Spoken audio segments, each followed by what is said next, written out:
করতেছেন ভাই আমার এই গাছের গোড়ায় এসে আপনি? মানে বড়ই স্বার্থপর রে, বড়ই স্বার্থপর।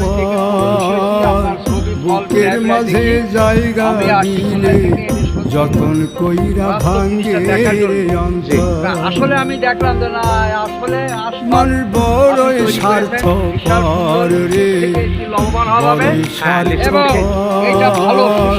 বুকের মাঝে জায়গা দিলে যতন কইরা ভাঙ্গে আপনি তো চোখে দেখে অন্তর। গেলেন আর বাস্তবে এই গাছেরই গ্রাফটিন আমরা এই গাছ একটা জাত আছে লাল রবি লবণ আর এটা বলে সাদা লবণ। আপনি দেখেন রাতে বকুল তলায় আমার পাশে বসিয়া কত কথা কইতা তুমি বুকে মাথা রাখিয়া, সাক্ষী রেখে চন্দ্র স্বার্থপর রে,